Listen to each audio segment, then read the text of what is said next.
Урматтуу мекендештер, мусулман бир тукандарым, мактаныш үчүн, элге көрүнүш үчүн ар дайым убакыт дагы, акча дагы табылат. Жаштарга азыр, көп жаштарга айтарым, азыр биринчиден иш бил. Окубайсыңбы? Чындап окушка башың жетпейби? Анда ишти кыл, ишти катыр. Бүгүн же окууда жок, же үй-бүлөдө жок, же спортто жок, же бир тирүүлүктө жок, эч нерседен бок басып жөнүнө жүргөн жаштар өтө көп да. Анан көбүрөөк акча башына колуна түшүп кала турган болсо, көбүрөөк акча. Досторунан кызганып, башкадан кызганып, досторум өзүмө көрсөтөм деп машина алып, дароо нафстын калоолорун айткан кылган жаштар өтө көбөйдү да. Машина алып, элдин алдынан жакшынакай машинада минип өтүп, айылдын көзүнө көрүнүш бардык эркектин колунан келет. Бирок бул чыныгы эркектин күчү эмес, чыныгы эркектин колунан келе турган иш эмес бул. Айта турган маселе, биринчи сен инвестиция кирет, өзүңдүн мейманканаларыңды ач, өзүңдүн дүкөндөрүңдү ач, каалаган бир шириндик сата турган дүкөн болобу, өзүңдүн колунан келе турган иштерди бүтүр кыл. Мактаныш үчүн, машинаны минип керилип, элдердин алдынан өтүш үчүн убакыт табылат ар дайым. Ага акча дагы табылат ар дайым. Бирок биринчи акча келдиби, аны сен өзүң нафсыңдын калоолоруңа иштетпе. Ал акчаны биринчи бизнесиңе тек, өзүңдүн проектиңди түзүт, өзүңдүн жакшынакай иштериңди кыл. Акыретиңди ойло демекчи. Соодагерлер, врачтар болсун, дарыгерлер, булар элдин кызматындагы. Демек, булардын элге пайдасы тийип атат. Адамдарга ыраазы болгондор, Аллах ишин кылып жаткандар. Урматтуу мусулман бир тууганым, албетте булардын соодагерлердин элге пайдасы тийип атат, врачтардын элге пайдасы тийип атат, жөнөкөй доставщиктердин элге пайдасы тийип атат. Бирок сен элге эмне үчүн эмне бердиң? Бүгүн кедейлер налдайт, мен эчтеке кылбадым, башка кылбадым. Бул байлар ушундай, байлардын ичтары эчтеке бербейт. Бирок сен эмне бердиң буга? Мына ойлонуп көрүш керек. Байлар бир нерсе берди элге. Ошол берген нерсеси аркылуу байып атат. Жөн эле китеп жазып чыкты, мисалы үчүн бир чыгармачыл инсан. Ошол чыгарманы ойлонуп жазды. Ал жактан табылган жок, ал үчүн эмгек кылды. Демек кыйналды, жазды, чыгарды, андан пайда түшүп атабы?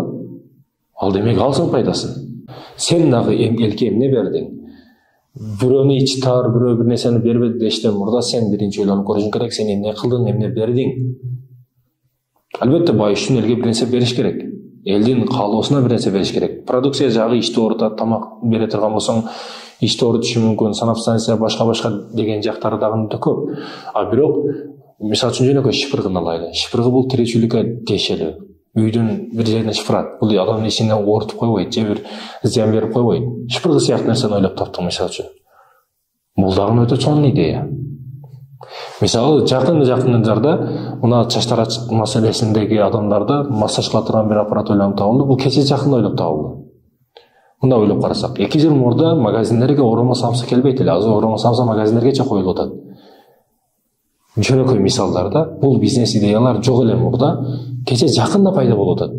Көрдүңүзбү, ойлонуп табылган нерседен ойлонуп табыла элек нерселер өтө көп бул жашоодо. Биз кылабыз десек, эшиктер ар дайым биз үчүн ачык. Мусулман эместер намаз окубайт, ибадат кылбайт, роза кармайт, бирок Кудай аларга берип атат. Эмне үчүн? Себеп аракет кылып атат. Демек, аракет кылсак, биз жетебиз жакшылыкка. Плюс биздин дуаларыбыз бар, тилектерибиз бар.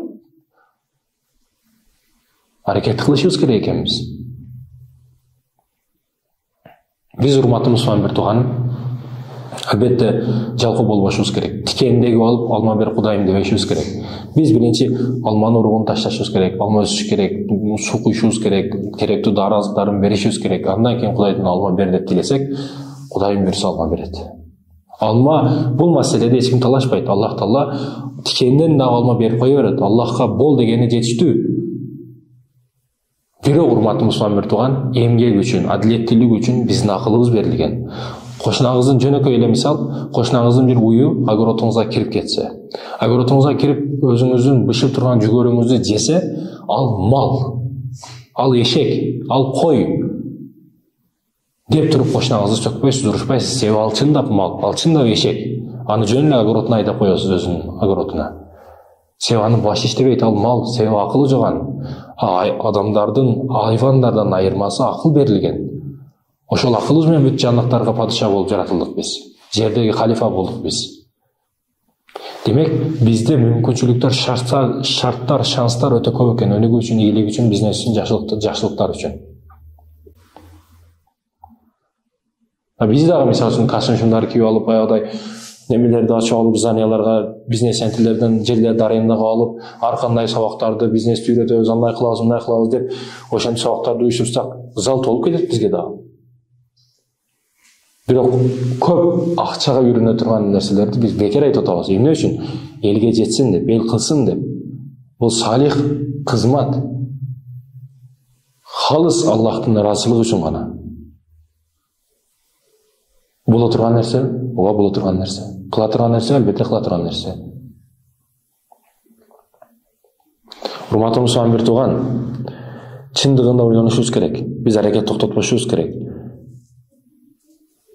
Өжөрлүк аракет көп адамды көп нерсеге жеткизет. Ишенесиздерби?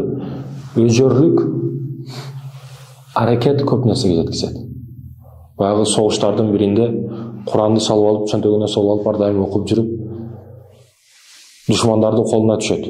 Тегеренчеси келип оружие менен пленге түшүп, баягы кармайбыз деген учурда Куранды жүрөгүнө салып окуган була солдат кайра окушты баштайт баягы Куранды. Кайра окуп, Аллахым сен бул дүйнөдө акыретте жакшылыгын берем дегенсиң. Куран окуган, жаттаганды, аракет кылганды бул дүйнөдө акыретте жакшылыгын берем дегенсиң. Аллахым берген, мен өжөрлүк кылдым, аракет кылдым, таштабадым, Куранды дедим, сен дедим, мага жардам бергин, ушул жерден чыгаргын аманчылыкты деп, кайра Куран деп баягы ортого түшкөндөрдүн ортосунан туруп Куран деп кыйкырып берди дейт да баягы солдатта. Турганда баягы немистердин башчысы көрүп, командир көрүп, муну алып келси деп переводчигин алып келип, котортуруп, сен эмне дедиң? Куран дедиң. Ооба, мен да уктум. Куран дедиң. Куран жаттагансың? Ооба, жаттагам. Мен немисмин, бирок Куранды мойнума алам, Куранга таң каламын, таң калып келгенмин. Эгер мен окусам, окуймун, сен улап кетсең, анда сенин жана сенин жолдошторуңду бүт коюп жиберемин дейт. Макул деп баягы немис командир окуйт, бул болсо улайт, ошентип улап окуп, баягы солдат айтат дейт. Ошентип окуп жооп бердим дейт бардыгына. Анан биз бир буханка нанды жегенге өтө муктаж жоокерлер элек. Эми согуш учуру ошондой да. Бир капкара нан таштап койсо дагы тамашалаш ошонтолашпай турган абалда элек дейт да. Жада калса согушта бир адамдын этин жегендер болгон. Согуш ошондой. Ошол күнү жооп бергендигим үчүн өздөрүнүн чатырларына алып барып, өтө сыйлады, жүзүм, неаматтардын бардыгы бар. Ошол күнү тойдук, жедик, жыргадык, бизди коюп жиберди дейт да. Курандын бул дүйнөдө акыретте пайдасы тиген, мына ушул далил дейт да. Ооба, урматтуу мусулман бир тууган, албетте биз аракет кылышыбыз керек. Жакшылыкта, жамандыкта эмес, жакшылыкта. Жакшылык үчүн аракет кылышыбыз керек. Динибиз ислам үчүн аракет кылышыбыз керек. Мусулмандын кайгыга түшүп, түшкүндүккө түшүп калышка акысы жок. Себеби Кураны бар, Раббысы Аллах бар. Эмнеге кайгыга түшүрөт, эмне үчүн сыгылат, эмне үчүн көйгөй маселе тартат? Жеке мен түшүнбөйм ошолорго. Күнүбүз бүгүн жаманбы, эртең жакшы болот. Окшобой калдыбы ишибиз? Ага кайгырбаш керек. Деги эле эч качан окшобой калса дагы жумуш үчүн кайгырыштын кажети жок. Себеби жумушубуз аркылуу рызык келет. А рызыктын Кудай Таала кепилдик алган. Бирок урматтуу мусулман бир айта турган маселе, ток ушул курсак үчүн чуркабаш керек. Ушул курсак үчүн эле чуркагандар Кудай Тааланын алдындагы даражасы ошол курсактан азага чыга турган нерседей эле болуп калат.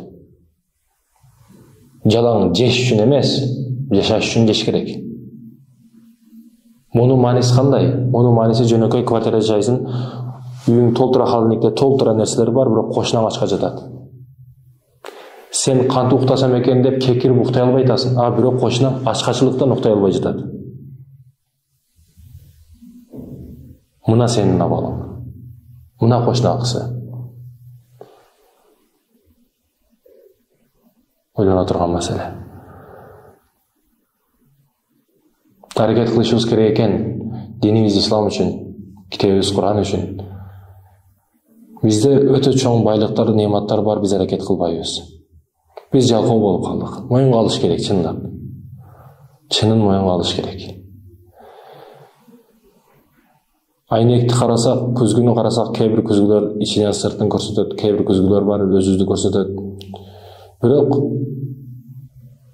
жеке өзүбүзгө карап туруп айта турган маселелер өтө көп да. Жаңы костюмчумду кийип, галстук тагып, жуунуп, гусул алып, өзүңүзгө өзүңүз карап сүйлөп, болду ушул күнөөлөрдү эшигин жаптым, токтоттум, болду бул эшикке кайтпаймын эми деп көп эшиктерди өзүңүзгө өзүңүз сөз берип, убада берип жаба турган учурлар келбедиби? Кыздарга да айтып турган маселе, чачыңды жайып, ар кимге жагамын деп, сулуумун деп, ар кимге эркектерге өзүңдү өзүң көз кылбастан, өзүңө өзүң сөз берип, жолуңду тагып, ак жолго түшө турган учур келбедиби? Эркектерге ар кимге асылып, кимдин номерин алсам экен, кайсы кыз жакшы экен деп, сулуусун издеп, ар кимге көзүн зинасын кылып, ар кимге кошоматчылык кылып, жаза берип, телефонуң тешилип кетип, жарылып кетпей, тобо кылыш учуру келбедиби? Урматтуу мусулман бир тууган, ойлоно турган маселе, телевизордун астында 2 саат, 3 саат, 4 саатта отура беребиз. Бирок эмне үчүн Куранды алдында окуп отурбайбыз? Эмне үчүн Аллахтын намазын сабырсыздык менен күтө албайбыз? Намазда кичине имам кыраатты кошуп койсо дагы, кичине намазды чозуп койсо, бүтүрбөйбү экен деп калабыз. Эң биринчи суроо, кабырда намаз тууралуу болот. Намазга бейишибизге кире турган нерсе бул, себепчи боло турган бул намаз болотса, намаздан көрө телевизорду жогору көрүп калатканыбыз, демек бейиштен телевизорду жогору көрүп калатканыбыз дегендей маанеге келип калбайбы? Телефонду кучактап жатып, кучактап туруп калдык. Телефонсуз жашоо өтпөй калды. Биринчи турганда, сабырлап турганда Куранды кармайбызбы же телефонду кармайбызбы? Кайсы бири биринчи биздин көңүлүбүздү бурат? Биринчи көзүбүздү ачканда курсак толтуруш керек, телефонду караш керекпи? Же Куранды карап, руханий дүйнөбүздү толтурушубуз керекпи? Кайсы бирин ойлонобуз? Сенин телефонуң кандай болсо, сен өзүң ошондой болосуң. Жөнөкөй мисалы, сен көргөн нерсең телефондон чыга берет. Сен эмнени көп көрсөң, телефонуң ошондой болот. Жалаңачты нормативди көргөн адам телефондон жалаңач кыз чыгып келбейт.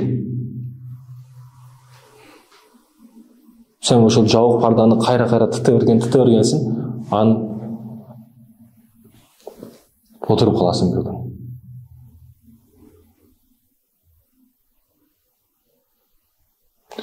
Айта турган маселе, урматтуу мусулман бир тууганым, биз аракет кылышыбыз керек, өжөр болушубуз керек, тооба кылышыбыз керек.